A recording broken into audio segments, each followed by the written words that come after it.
Hi, we get a lot of questions. I get a lot of questions about adoption, but there's always these top 3 questions that people ask about adoption when they're starting out.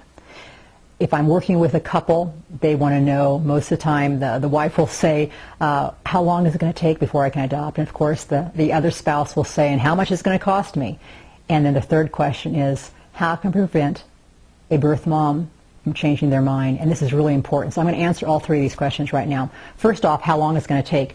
It really depends on the type of adoption you're doing. If you are seeking a newborn, it may take a little bit longer depending on the program you're working with and what the program actually entails and their specialty. If you're looking at a sibling group, an older child, many times it's a lot less time. And if you're looking for a child maybe that's not of your race, many times it takes less time too. So you really have to come to a decision about that. The time frame can be anywhere. We've seen adoptions in 24 hours at Lifetime Adoption, and we've seen them take a year to a year and a half. Again, depending on when your paperwork gets back and what you're looking for too. The next one is how much does it cost? And again, it varies on the type of program. If you're going international, you're going to pay more money for an international adoption. And a lot of people say, I just hate paying anything for adoption. But you have to realize no matter what type of adoption, if you're doing international adoption or domestic adoption, you've got people involved that are really building your family for you. And you don't want to have a service that's not going to check the I's and dot the I's and cross the T's. And you want someone that's experienced. And I have found over the years talking to people that a lot of people will try to cut corners in this one particular area, and this is not an area you should be cutting corners in because you don't want to waste good money with someone that doesn't know what they're doing. So cost can run anywhere from a few $1,000s to $30,000 and more depending on the type of adoption. Now, the good news is there is a federal tax credit that can help you, and many employers have employee benefits that can go anywhere from $1,000 to $10,000 that can bring your adoption expense way down. So that means you can contact your HR department and find out about that.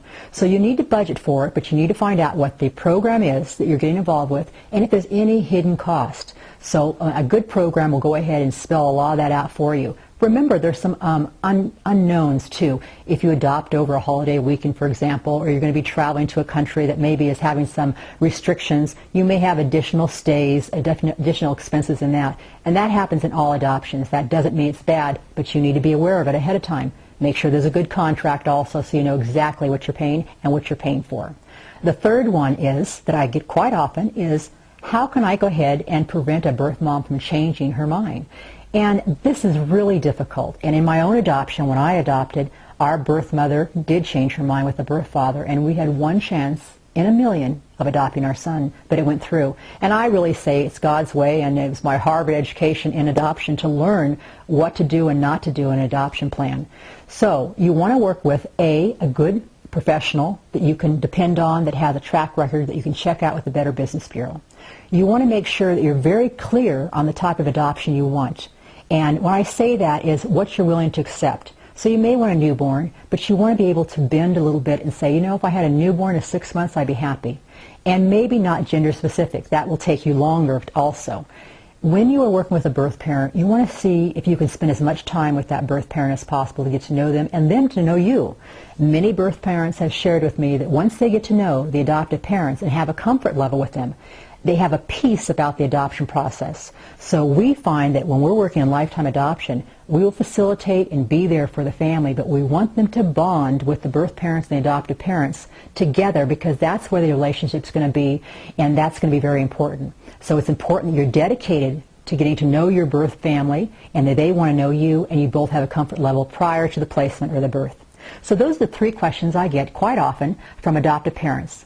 How long it's going to take, how much money is going to cost me, and how I can prevent birth parents from changing their mind. I hope this has helped you. Thank you so much.